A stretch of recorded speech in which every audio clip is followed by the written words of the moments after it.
So well, board exams बोले तो वो एग्जाम्स जो हमें काफ़ी ज़्यादा मेंटली प्रेशर में रखते हैं। चाहे एग्जाम्स हमारे बेटर गए हों या नहीं गए हों, लेकिन उससे ज़्यादा टेंशन हमें कब होती है, जब हमारे रिजल्ट आने वाले होते हैं। और इस रिजल्ट के प्रेशर के वक्त में जो एक मन में चलते रहता है ना हमेशा कि यार मैंने भाई 5-6 सब्जेक्ट के एग्जाम्स दिए हैं। अब 5-6 सब्जेक्ट के एग्जाम्स में कुछ ऐसे भी सब्जेक्ट होते हैं जो हमें बहुत ज़्यादा बोर लगते हैं, जिन एग्जाम्स में हमें लगता है कि यार अभी मैंने जो एग्जाम्स दिया मुझे ऐसा लग रहा है कि यार मैं 1 या 2 सब्जेक्ट के लिए अपने बोर्ड एग्जाम्स में फेल हो सकता हूं। और ये कॉमन डाउट जो है सभी के मन में आता है, चाहे वो स्टूडेंट 10th का हो, चाहे वो स्टूडेंट 12th का हो। क्यों? क्योंकि जो कुछ हमारे इंटरेस्टेड सब्जेक्ट होते हैं जिसमें हमें काफ़ी ज़्यादा इंटरेस्ट होता है, उनमें तो हमें लगता है कि नहीं हम एक अच्छा स्कोरिंग मार्क कर लेंगे। बट यहाँ पे ऐसा तो नहीं है कि आपको अगर 5 या 6 सब्जेक्ट है तो 5-6 सब्जेक्ट आपके इंटरेस्ट के हैं और उनके पेपर आपके काफ़ी अच्छे गए हों। ठीक है, तो इसी को लेकर कभी कई लोगों के मन में ये चलते रहता है कि यार बोर्ड एग्जाम्स में कहीं मैं 1-2 सब्जेक्ट के लिए फेल हो रहा हूं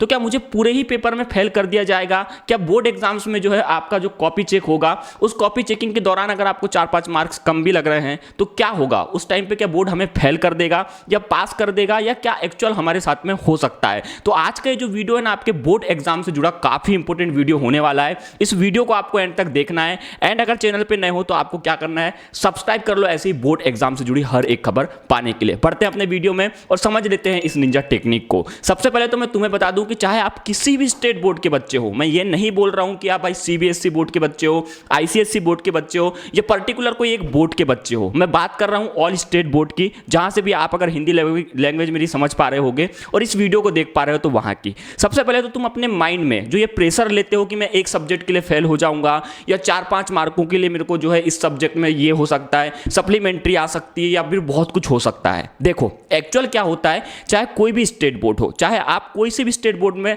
पढ़ाई कर रहे हो, फर्क नहीं पड़ता। फर्क पड़ता है तो वो स्टेट बोर्ड कैसे काम कर रहा है। ठीक है, इस चीज के लिए आप लोग जो है अपने अपने स्टेट बोर्ड की बेसिक इंफॉर्मेशन निकाल सकते हो। सेकंड चीज ये होती है, कभी भी कोई भी स्टेट बोर्ड हो वो कभी भी ये नहीं चाहेगा कि उनके स्टेट बोर्ड से पढ़ा हुआ बच्चा फेल हो। वो हमेशा यही कोशिश करते हैं कि ज़्यादा से ज़्यादा बच्चे पास हो जाएं। इसके पीछे की एक बहुत जेन्युइन वजह है। क्यों? आपको लगता है कि आपके जो स्टेट बोर्ड को अपने ही राज्य में जवाब देना पड़ता है, लेकिन ऐसा नहीं है। इसके बाद में भी एक जो सबसे बड़ा हमारा नेशनल बोर्ड होता है, वहाँ पे जब इनकी कमेटी की बैठक होती है, उन्हें हर साल अपने रिजल्ट का रिकॉर्ड पेश करना पड़ता है कि प्रीवियस ईयर में हमने जो स्टूडेंट है, हमारे स्टूडेंट कितने पास हुए, हमारा जो बोर्ड है बाकी अदर स्टेट बोर्ड से कितना अच्छा जा रहा है या डाउन जा रहा है, या फिर और भी कुछ चीज़ें होने लग रही हैं। इस कंडीशंस में क्या होता है कि उन्हें जवाब देने के चक्कर में हर एक स्टूडेंट को पास करने की यहाँ पे 110% बोर्ड एग्जाम्स में कोशिश की जाती है। आप लोग अपने मन से ये कॉमन डाउट निकाल दीजिए कि आपका बोर्ड एग्जाम्स में आपको फेल करने के लिए भी बोर्ड जो है बोर्ड परीक्षाएं लेता है। जितना आपका स्कूल में स्ट्रिक्टली आपके एग्जाम्स की कॉपियां चेक होती हैं, शायद उतनी ही कम आपकी स्ट्रिक्टली चेक आपकी बोर्ड एग्जाम्स में कॉपियां होती हैं। क्यों? क्योंकि यहाँ पे आपकी स्कूलों में तो आपको जो बेसिक मार्क्स मिले हैं उन्हीं बेसिक मार्क्स को आपको दिया जाता है, बट बोर्ड एग्जाम्स में आपको step marking, combined marking, grace marking और ऐसी काफी ज्यादा सुविधाएं दी जाती हैं,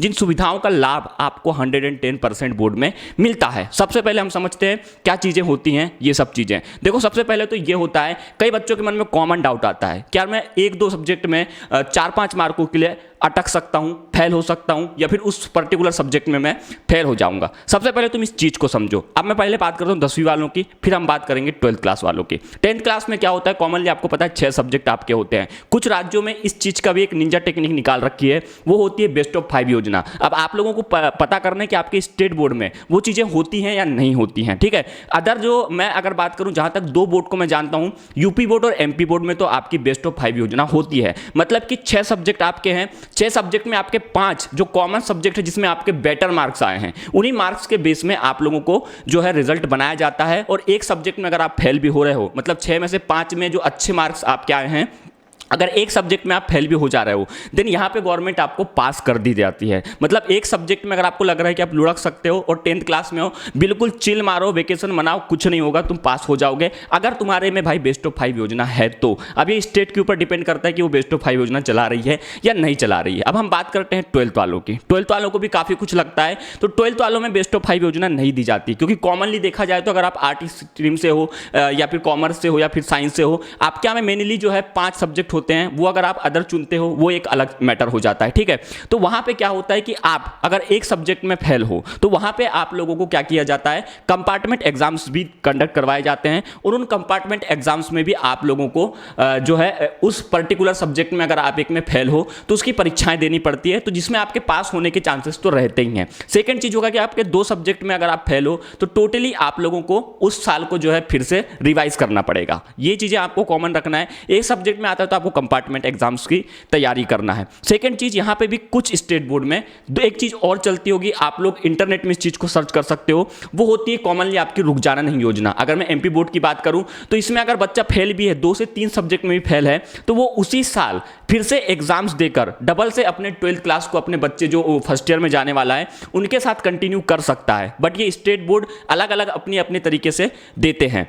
थर्ड चीज हो गई, कई लोगों को लगता है 4 मार्क्स 5 मार्क्स के लिए मैं अटक रहा हूं, फेल हो रहा हूं, तो इस चीज का भी उपाय रहता है। आपने सुना होगा स्टेप मार्किंग, ग्रेस मार्किंग, ठीक है। स्टेप मार्किंग और ग्रेस मार्किंग में क्या फर्क है? स्टेप मार्किंग में आपको, जैसे कई लोगों को लगता है कि मेरा साइंस का सब्जेक्ट हार्ड है, मैथ्स का सब्जेक्ट हार्ड है, तो यहां पर उनको लगता है कि मैंने क्वेश्चन के आंसर्स लिख दिए, लेकिन जो उसका आंसर एक्चुअल मतलब लास्ट में निकलना चाहिए वो आंसर पूरा नहीं निकला है। लेकिन यहां पर आप टेंशन मत लो, ऐसे में आपको भी वहां पर मार्क्स दिए जाते हैं। अगर आपने भाई अगर मैथ्स का पेपर दिया है और आपने फॉर्मूले से भी अगर आपने 1-2 फॉर्मूले पॉइंट टू पॉइंट लिख दिए, आपका फाइनल आंसर नहीं भी निकला, तो उस फॉर्मूले के बेस पे भी आपको 1 से 2 मार्क दे दिए जाते हैं। वो चीज़ों में भी आपको काफ़ी कुछ यहाँ पे सहायता मिलती है। थर्ड चीज़ होगा आपका ग्रेस मार्क्स। ग्रेस मार्क्स में भी आपको काफ़ी ज़्यादा प्रॉफिट मिलता है। अगर आपको मेनली यहाँ पे देखा गया कि बोर्ड एग्जाम्स में 15 मार्क्स तक के आपको ग्रेस मार्क्स दे दिए जाते हैं। उन 15 मार्क्स के बेस पे भी आप पास हो सकते हो। जैसे कि मान लो आपका जो है 100 मार्क्स का पेपर होता है टोटली, अब यहाँ पे जो है आपको थ्योरी में 70 या 80 मार्क रहते हैं,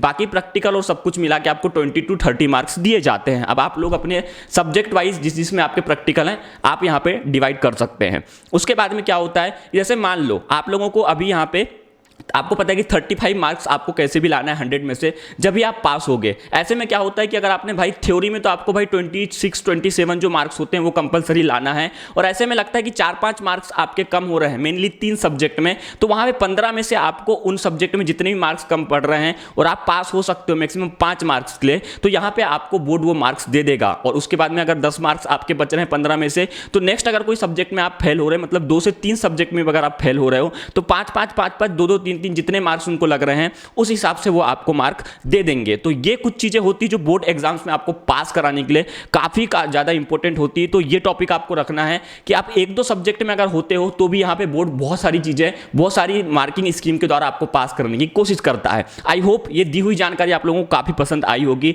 और इससे रिगार्डिंग कोई और टॉपिक चाहिए नीचे कमेंट कर जरूर कर देना। एंड अगर चैनल पे नए हो सब्सक्राइब कर लेना ऐसी बोर्ड एग्जाम से जुड़ी हर एक खबर पाने के लिए।